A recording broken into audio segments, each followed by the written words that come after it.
right now, a 2019 Mustang Bullitt. This is a car no one has even driven and been fortunate enough to have been given the privilege. This is Mark Schaller. He's the marketing director for Mustang or Performance. Is that correct? Yeah, for Mustang. Well, this is an iconic car. It's based on the legendary Steve McQueen film from 1968. Is that possible? It is absolutely I possible. saw it when it came out in the theater. I think I was 18 years old. In this movie, McQueen plays a no-nonsense San Francisco cop named Frank Bullitt, the all-guts, no-glory kind of guy. His car, a 1968 Highland Green Mustang GT390 Fastback, tricked out by legendary Hollywood mechanic Max Belchowski. This film was iconic because it features what I think is the greatest movie car chase ever.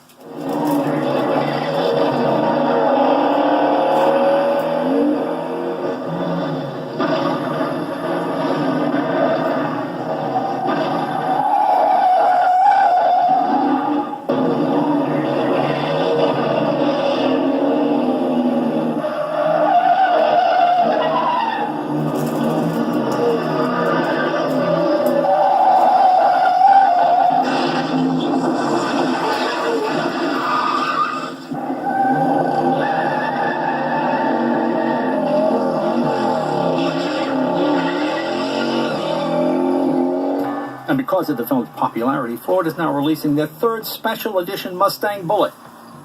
And of course, it's Highland Green. And I have to admit, it makes me smile, you know. When you get behind the wheel of this, you feel like Steve McQueen. I mean, it's really fascinating. And that's really what you're looking for, right? When you get behind the wheel of a Bullitt, you want to feel like you're part of the movie, right? Right. You can imagine yourself, driving around the streets of San Francisco. Runs very nicely. Marketing manager getting very nervous, ladies and gentlemen. You let Leno do what? Well, how about the original Bullitt Mustang? Has anybody seen that? That's one of those cars that seems to have just disappeared, isn't it? Yes. So the hero car from the movie, the original car, has been missing from history for about 40 years. And so we knew it was owned by a private individual. Mm-hmm. And then it sort of just fell off the map. And nobody has seen it for about 40 years.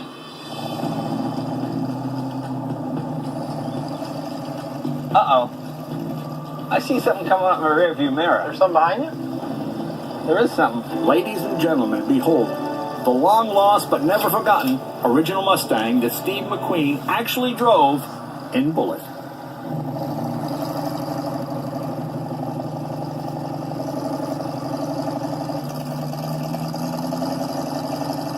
It just makes you smile when you see the real car.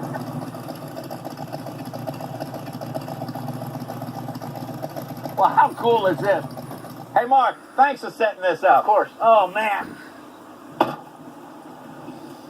How you doing? I'm Jay. Hey, Jay, Sean. Hi, Sean. Can I get in? Yes, sir. This is the actual car. To say this is a big deal would be a bit of an understatement. Give you some context. Two identical 1968 Highland Green Mustang Fastbacks were used during filming. One was basically destroyed during production. The other Mustang, well, that just up and disappeared. There had been rumors about it being found in someone's barn. Somebody else said it was in Mexico. But after 50 years of being out of sight, here's the untouched, unrestored, just as McQueen left it, original 1968 Bullitt movie Mustang. And this was your dad's, huh? Yes, sir. Obviously, this is TV. I knew we were going to do this. So what I did was, I called a friend of mine. He's like a Hollywood tailor guy. And he made me the exact same outfit that Steve McQueen wore in the movie Bullitt. So I thought I would put it on and I could be Steve McQueen for the day. Awesome. I'm going to go change. Okay, Awesome. cool. Hey, Sean. No? I think he's a little smaller than me. Steve McQueen was all guts and no glory. I'm all gut and, well, a little glory.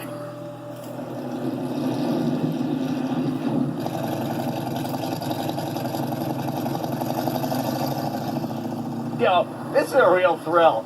Because, I saw the movie. I thought it was the greatest movie at the time, but I never thought I'd actually drive the car. So tell me how your dad acquired this car. Was he looking for a movie car? Did he love Bullitt? Did he track it down? How did it happen? So in 1974, Dad was flipping through Road and Track, and in the back of it, it's said, 1968 Mustang, Bullitt car, but it was misspelled as it said Bullitt. It was Bullett.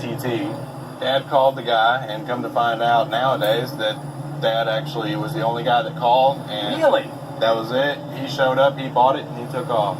So in 77, McQueen got my dad's info from the second owner. Well, he wanted the car back, McQueen? Yeah, McQueen wanted the car back. He had called my dad, and then he sent the letter, a real nice letter, that said, hey, I'd like to buy the car back. It means something to me. If it's not too much money, I'll replace it with another car, to your liking. And by that time, my dad had already put 45,000 miles on the car. Right. They'd had it for 4 years. It was their family car. And thanks but no thanks is what my dad said. So when did you decide this is going to be a family secret that nobody could tell? The car was always a problem. Mom and dad always said as far as registering it, because it has no reverse lights. The exhaust is extremely loud. Certain things front to back about the car that just New Jersey didn't like. Right. They didn't want it on the road. That's kind of what parked it. And I think it just kind of accidentally became a secret. Did your dad lose interest in it over the years? No, not at all. We always knew that we wanted to do something with it. And I think that, he was so busy. And then he retired, and then he developed Parkinson's. I'm sorry. Life just continued to kind of happen. We always wanted to build the car and show it to the world. Sadly, Bob Kiernan passed away in 2014. But his son Sean was determined to get the car up and running. And with word of the new Bullitt's release, he decided it was time to share the family's secret and allowed me to be the first one to drive it. I want people to experience this car, the story, from the beginning to the end, just like I have. And it's a great homage to your dad. I mean, I'm sure you think of him every time you get behind the wheel. Every time. Well, John, you know what I'd love to do? I would love to dedicate this segment to your dad and thank him for saving this great piece of automotive history, a piece of my childhood, a piece of, God, every car guy's childhood. This is the car that really just did it for everybody. Yes, Thank sir. you, my friend. Thank you so You're much. a great custodian. Yes, sir. And for a wonderful piece of history. Thank you so much.